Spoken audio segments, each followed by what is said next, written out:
회원의 생활법률 또는 시세 이야기.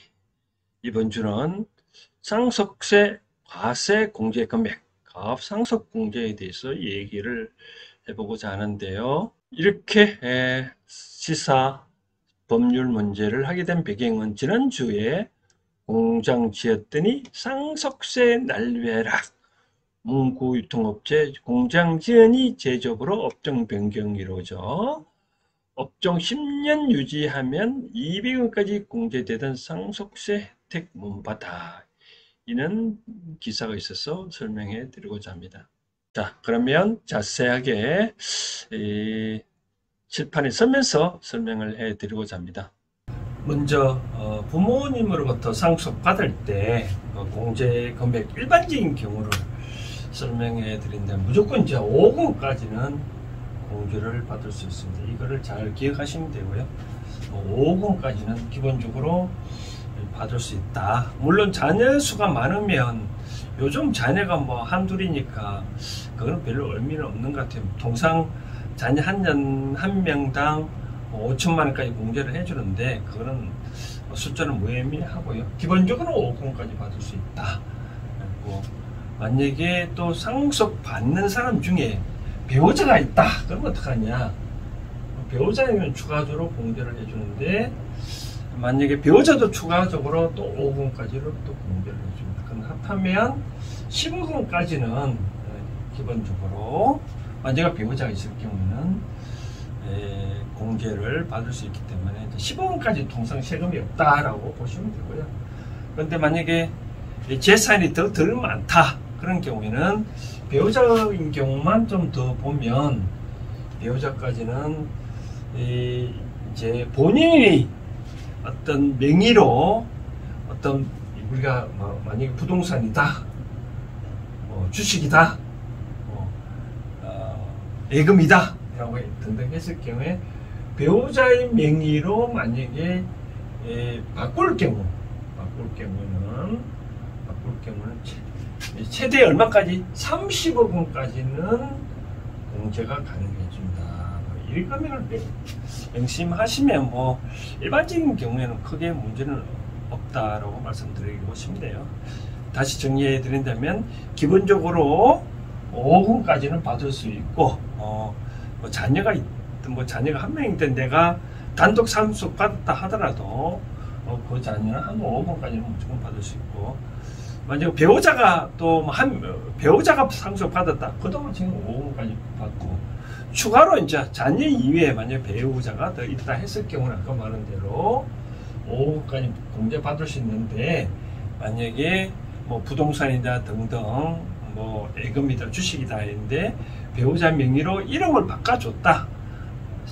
만약에 아버지가 일찍 돌아가시고 엄마만 남았다 그러면 엄마 명의로 만약에 다 돌려놨다 라고 하면 최대 30억원까지는 공제가 가능하다 라고 생각하시면 됩니다. 그래서 그러면 최대 30억까지 공제 가능하면 엄마 명의 좀 바꿔놓고 뭐 아이들서 엄마가 먼저 돌아가셨다면 뭐 아버지 명의를 바꿔놓고 최대 35억까지 공제 가능하겠죠. 그렇죠?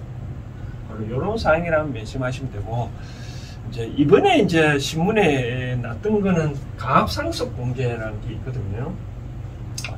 가압상속 공제. 쉽게 말해서 어떤 뭐 기업을 유지하려고 자기 선친께서 이제 기업을 회사를 운영했다, 그걸 상속을 받았다라고 했을 경우에 어떤 경우냐면 10년 이상하고 20년 미만으로 만약에 선친께서 이렇게 회사가 운영했던 자산이 있다면 200억원까지 또 200억원까지 추가로 공개를 해주고요. 만약에 20년 넘고 30년 됐다는 경우에는 300억까지 그리고 30년 넘게 선친께서 회사를 운영했다면 이제 500억까지 공제를 이제 해주는 바로 이런 제도입니다. 상당히 많이 공제받을 수 있죠. 물론 뭐 회사가 크다 그러면 500억 넘으면 좀 그럴 수도 있겠잖아요. 그렇죠? 근데 이제 문제는 이렇게 공제를 받았다고 했을 경우 뭐 우리나라 세법이 무조건 해주는 건 아니잖아요. 말 그대로 가압상속을 공제를 했다라고 말하니까 가업을 상속을 해야 되거든요. 농업 같은 경우는 뭐 20억까지 가능한데, 일반적으로 이제 기업 같은 경우에는 가업을 상속해서 운영을 해야 되는 거죠. 운영을 할 때 일반적으로 우리가 이제 최고로 중요한 거는 자산을 처분하지 말아야 된다. 물론 뭐 언제까지 처분을 해도 된다 안 된다라고 규정은 있는데, 일반적으로 뭐 상속하고 받고 그 다음에 이듬해까지 10% 이상 처분하면 안 되고, 나머지는 뭐 20%까지 처분하면 안 된다. 상속받은 그냥 그대로 유지해야 되겠죠. 이제 두 번째로 중요한 거는 뭐가 있냐면 이런 게 있습니다. 급여가 다운되면 안 된다. 그러니까 상속받을 그 직전 기간이 2년 동안의 평균 급여가 조금 80% 정도 영원히 적으면 안 된다. 뭐 이거는 물가 상승이 계속 올라가니까 월급이 계속 올라간다는 전제로 반영을 했겠죠. 이거는 하여튼 급여가 80%까지 유지를 해줘야 된다.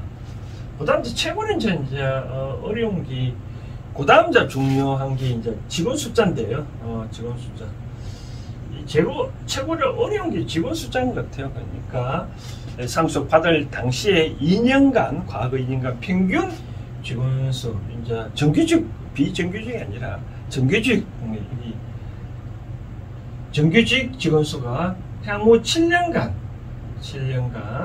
과거 상속받 많이 올려받았으면 2020년 받았으면 직전 이익이니까 뭐 20년 되겠죠. 그렇죠. 20년부터 22년 평균 정규직 직원 수가 향후 7년간 그대로 유지가 돼야 된다. 뭐 회사가 성장하면 다운사이징도 해야 되는데 7년간 또 이렇게 유지를 해야 되는 건 참 어렵죠. 여기 지금은 이제 중요하다라고 말씀드렸고, 이번에 이제 언론에 나오는 거는 또 중요한 거는 이제 이번에 언론에 나온 거는 네 번째로 이제 따져봐야 할 부분인데, 그거는 뭐냐면 그 해당되는 종사를 해야 된다. 종사. 이제 가업을 상속했으니까 그 가업을 이어서 종사를 해야 되겠죠.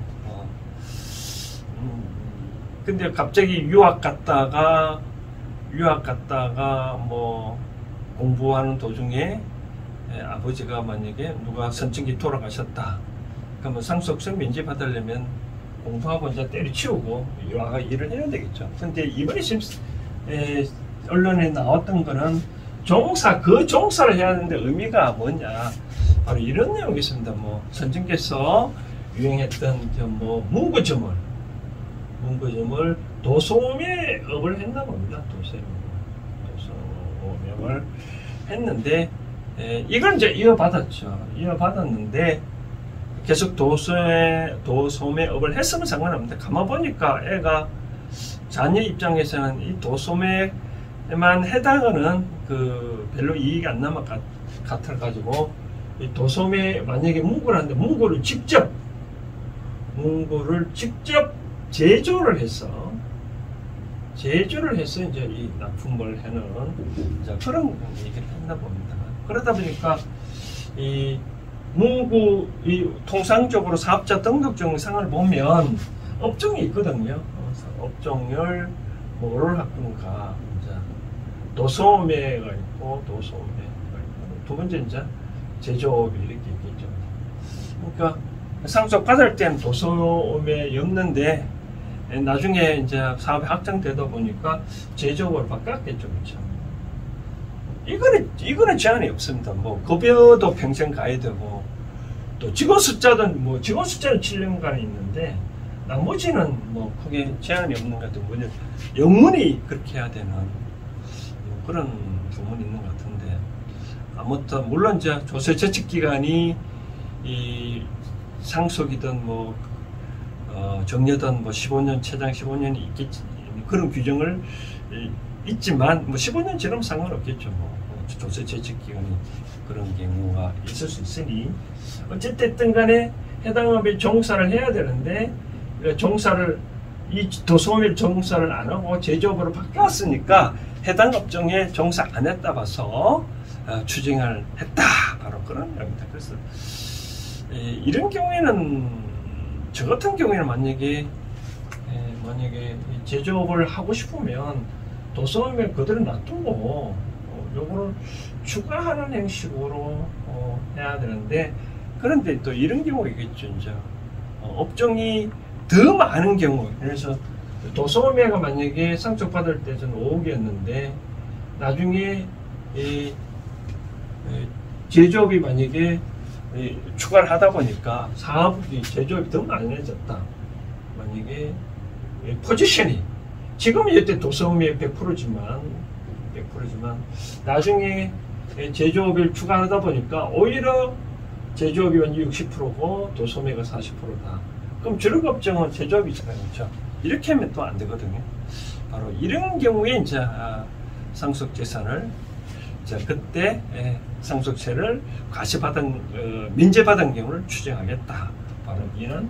그래서 가업상속 공제 받으려면 요건이 까다로운데 이번 윤석열 정부 체제에서 좀 바꾼다는데 어떻게 바꾼지는 좀 지켜봐야 되겠지만, 저는 생각합니다. 요즘 기업하는 분들을 보면은 어떻게 따지면 옛날에 부족장이잖아요. 그렇죠? 부족장. 그러니까 그분들 길을 잘 세워줘야 신나게 일을 하고 종업원들한테 골고루 혜택이 돌아가지 않겠나라고 생각되어집니다. 아무튼 앞으로 상속 받을 때 이런 점을 생각을 하시고 염두에 두고 상속을 받으면 될 것 같습니다. 근데 좀 더 자세한 거는 가까운 세무사나 가까운 세무사를 통해서 상담을 받아서 처리하시고요.